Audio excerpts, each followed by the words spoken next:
Gate నుంచి side నుంచి వచ్చేసి కొట్టాడు. నా కొడుకు కెమెరాలు పెడతావా అని చెప్పి కొట్టాడు. మొత్తం ఇరిగిపోయింది,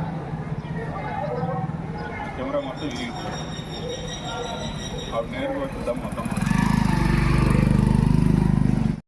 అమ్మా నమస్కారం.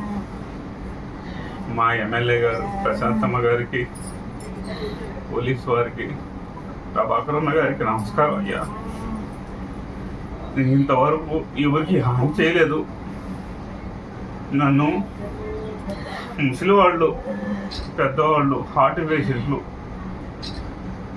ప్రతిసారి వచ్చి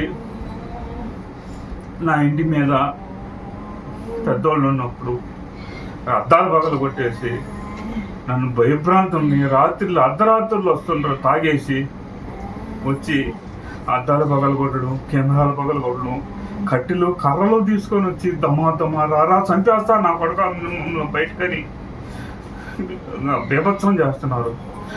మా ఇద్దరు ఉన్నారు ముసలివాళ్ళు, వాళ్ళు నేను సాగుకోవాలా, నన్నే నమ్ముకొని ఉన్నారు. నేను ఎవరికి హాని చేయలేదు.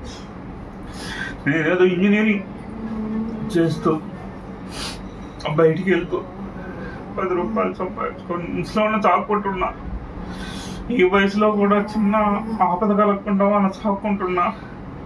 ప్రశాంతమ్మ గారికి విన్నవించుకుంటున్నా, నేను ఎటువంటి తప్పు చేయలేదమ్మా. ఇంతకు ముందు అందరూ నా ఎదుగుదలను చూసి ఈర్చిపడేవాళ్ళే కానీ నేను ఎవరికి తప్పు చేయలేదమ్మా. దాని మీద గ్రామ నాయకులు ఎవరో తెలియదు తాగిచ్చేసి నన్ను చంపేయమని చెప్పేసి అందరికీ తలుపులు రాత్రులు తట్టి భయభ్రాంతులు చేశారు. మంచి నిద్రలో ఉలికిపడి లేయాల్సి వస్తుందమ్మా. ముసలి వాళ్ళని కాపాడుకోవాలి. నేను కత్తులు కట్టెలు తీసుకొని వచ్చేసి నా మీదకు దాడికి వచ్చేస్తున్నారమ్మా. ఏ టైంలో ఏం జరగదో తెలియట్లేదు, భయంతో కూడుతుందమ్మా నా పరిస్థితి. నువ్వే కాపాడవు తల్లి, నాకు ప్రాణం మీరే కాపాడవు తల్లి. ముఖ్యంగా పలుమార్లు ఆ సింగిరి ప్రసాద్ అనే పిల్లోడు, సింగిరి సీను అనే పిల్లోడు, వేరే వాళ్ళ పేర్లు నాకు తెలియదు, అనిల్ అనే పిల్లోడు రాత్రి వచ్చి ఇంతకు ముందు చిన్న పిల్లలను కూడా వాళ్ళకి డ్రగ్స్ అలవాటు చేసేసి మందు తాగిపించి చిన్న పిల్లలు 10-15 సంవత్సరాల పిల్లలతో రాళ్ళు ఇచ్చి అద్దాల మీద పగలు కొట్టి అవి కూడా నా దగ్గర ఫోటేజ్లు ఉన్నాయమ్మా. నేను ఏది అబద్ధం చెప్పట్లేదు, అన్ని ఫోటేజ్లు ఉన్నాయి. ఆ ఫోటేజ్లు సీసీ కెమెరాలు ఉన్నాయని చెప్పి నేరుగా వచ్చి సీసీ కెమెరాలను కూడా పగలగొట్టడం, ఈ పెడతావా అని చెప్పేసి బీభత్సం చేసేస్తున్నారమ్మా. ఈ పోలీసు వారికి హెచ్చరించి పోలీసు వారిని తగు చర్యలు తీసుకొని మందలించాలంటే అమ్మా నాకు చాలా భయం భ్రాంతంకు లోనై ఉన్నానమ్మా.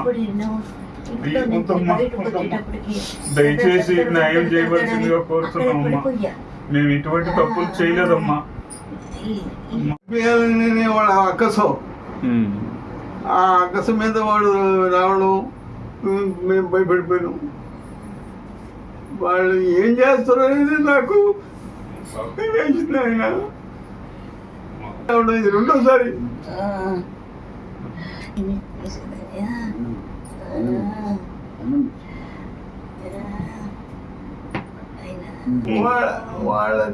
వాళ్ళ వల్ల మా బిడ్డకి ఏది జరుగుతుందో ఇప్పుడు ఏం జరుగుతుందో మాకు తెలియని పరిస్థితిలో ఉంది. ఇప్పుడు మా బిడ్డని రక్షించే బాధ్యత తీసుకోమని పోలీసు వాళ్ళకి పై అధికారులకి విన్నవించండి అని చెప్పనేసి వేమిరెడ్డి ప్రశాంతమ్మ గారికి నమస్కరిస్తున్నాం. మమ్మల్ని కాపాడమని. మా బిడ్డ మీదకి ఇప్పుడు రాకూడదని మీరు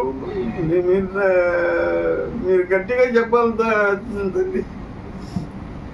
వాళ్ళ ఇది ఆడ దీనికి